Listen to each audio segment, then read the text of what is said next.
নমস্কার বন্ধুরা, আশা করি আপনারা সকলেই ভালো আছেন। আমি বিভাস, গল্প কিন্তু সত্যি চ্যানেলে আপনাদেরকে আরও একবার স্বাগত।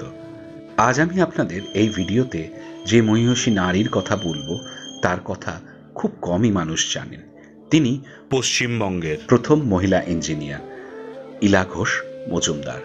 তিনি কোন প্রতিকূলতার মধ্যে দিয়ে এবং তৎকালীন কি সামাজিক অবস্থানের মধ্যে দিয়ে তাকে লড়াই করে ইঞ্জিনিয়ারিং পাশ করতে হয়েছিল এবং পরবর্তীকালে তিনি কি কি কাজ করে গেছিলেন যা অমর হয়ে রয়েছে ইতিহাসের পাতায়, আজ আমি এই ভিডিওর মাধ্যমে সেই কাহিনী তুলে ধরব।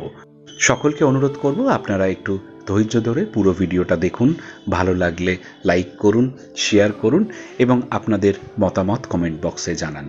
আর যারা এখনো পর্যন্ত এই চ্যানেলটিকে সাবস্ক্রাইব করেননি তারা অবিলম্বে চ্যানেলটিকে সাবস্ক্রাইব করে বেল আইকন টিপে দিন, কারণ প্রতিদিন রাত ৮টার সময় এইরকম অজানা সত্যি গল্পের ভিডিও আমরা আপলোড করলেই তার নোটিফিকেশন আপনারা পেয়ে যাবেন। মেকানিক্যাল ইঞ্জিনিয়ারিং বা যান্ত্রিক পদ্ধতির যাবতীয় পড়াশোনা শুধুমাত্র পুরুষদের আগ্রহের বিষয়। আমাদের সমাজ সবসময়ই এরকম ভাবত। এই ভাবনা কতটা ভুল 1952 সালেই তা প্রমাণ করে দিয়েছিলেন ইলা মজুমদার। নিজের অজান্তেই সেই সময় ইতিহাস তৈরি করেন তিনি। ইলা মজুমদার বাংলা তথা ভারতের প্রথম মহিলা মেকানিক্যাল ইঞ্জিনিয়ার এবং শিবপুর বেঙ্গল ইঞ্জিনিয়ারিং কলেজ, বর্তমানে যা Bengal engineering and science university, সেইখান থেকে স্নাতক হওয়া প্রথম মহিলা। 1930 সালে 24শে জুলাই পূর্ববঙ্গের ফরিদপুর জেলার মাদারীপুর গ্রামে জন্মগ্রহণ করেন ইলা মজুমদার। বাবা যতীন্দ্র কুমার মজুমদার ছিলেন অবিভক্ত বাংলার একজন ডেপুটি ম্যাজিস্ট্রেট। ইলার সমস্ত প্রচেষ্টায় বারবার উৎসাহ দিতেন তিনি, আর তার মা ছিলেন একজন গৃহিণী। বাবার বদলির চাকরির জন্য ইলার স্কুল জীবন কাটে বিভিন্ন জায়গায় ঘুরে ঘুরে। 12 বছর বয়সে সাইকেল চালানো শেখা এবং 16 বছর বয়সে জিপ চালানো রপ্ত করা তার বন্ধু, পরিবার, প্রতিবেশী, আত্মীয় স্বজন সহ পুরুষতান্ত্রিক সমাজকে বেশ অবাক করেছিল। ক্লাস 9 অবধি তিনি বাংলাদেশে পড়াশোনা করার পর 1945 সালে ইলা মজুমদারের সপরিবারে কলকাতায় পাকাপাকিভাবে থাকতে শুরু করেন। ইলা মজুমদার প্রাইভেটে ম্যাট্রিকুলেশন পরীক্ষা দিয়েছিলেন নিয়মমাফিক বয়সের বছর 2 আগেই। পড়াশোনায় বরাবর ভালো হলেও বিভিন্ন সমস্যার কারণে মাধ্যমিক পরীক্ষায় 2য় বিভাগে উত্তীর্ণ হয়েছিলেন। তবে হাল না ছেড়ে নিজের যোগ্যতা প্রমাণ করতে দৃঢ়প্রতিজ্ঞ হয়ে ওঠেন ইলা মজুমদার। এরপরই কলকাতার আশুতোষ কলেজে যোগ দেন আইএসসির জন্য এবং সেখানে প্রথম বিভাগে পাশও করেন। সেই সময় খুব কম মেয়েরাই পেশাগত জীবনে প্রবেশ করতে পারতেন। ইলার বেড়ে ওঠা ছিল সমসাময়িক মেয়েদের থেকে খানিকটা অন্যরকম, তুলনামূলকভাবে অনেকটাই মুক্ত পরিবেশে। 1947 সালে ভারত স্বাধীনতার পর ভারত সরকার ঘোষণা করলেন যে শিক্ষার সমস্ত ক্ষেত্রে মেয়ে এবং ছেলে উভয়ের জন্য উন্মুক্ত করা হবে। ক্যালকাটা মেডিকেল কলেজে সুযোগ পেলেও ইলা মজুমদার ডাক্তারি পড়তে চাইলেন না। তিনি কারিগরি শিক্ষার বিষয়ে বেশি আগ্রহী হয়ে উঠেছিলেন, চাইলেন ইঞ্জিনিয়ারিং পড়তে, যেটা এতদিন শুধুমাত্র পুরুষরাই পড়ত। ইতিমধ্যে তৎকালীন বাংলার শিক্ষামন্ত্রী নিকুঞ্জ বিহারী মাইতি শিবপুরের বেঙ্গল ইঞ্জিনিয়ারিং কলেজের দরজা মহিলাদের জন্য উন্মুক্ত করে দেন। বেঙ্গল ইঞ্জিনিয়ারিং কলেজেও প্রবেশিকা পরীক্ষায় উত্তীর্ণ হন ইলা মজুমদার। যেহেতু বিই কলেজের মেয়ে শিক্ষার্থীদের জন্য কোনো পরিকাঠামো ছিল না, তাই তাকে একটি বিশেষ সাক্ষাৎকারের জন্য ডাকা হয়েছিল কলেজে। তবে শুধু ইলা মজুমদার নন, তার সঙ্গে আরও একজন মহিলাও প্রবেশিকা পরীক্ষা দিয়েছিলেন, তিনি অজন্তা গুহ।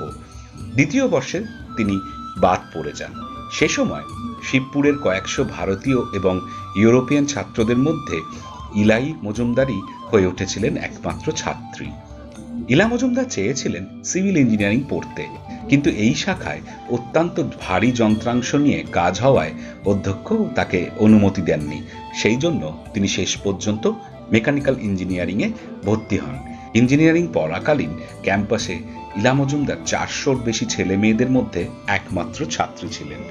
চেনা পরিবেশ থেকে দূরে এই পরিস্থিতি অস্বস্তিকর হলেও তাকে এই সব সমস্যার মোকাবিলা নিজেকেই করতে হয়েছিল। সেই সময় আর কোনো ছাত্রী না থাকায় ছাত্রী আবাস ছিল না, সেই জন্য ইলাকে থাকতে হতো কলেজের লাইব্রেরি সংলগ্ন একটি ছোট্ট ঘরে।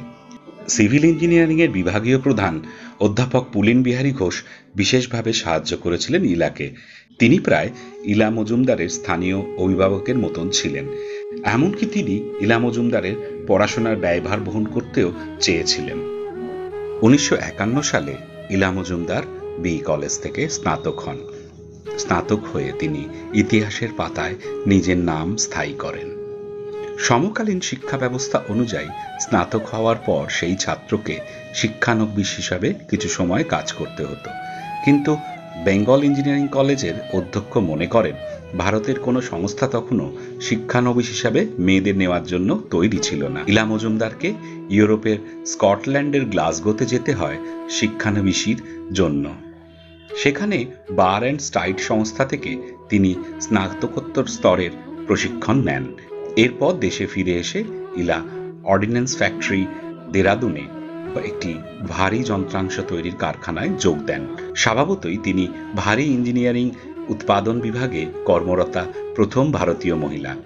এখানে ইলা মজুমদার 6 মাস চাকরি করেন।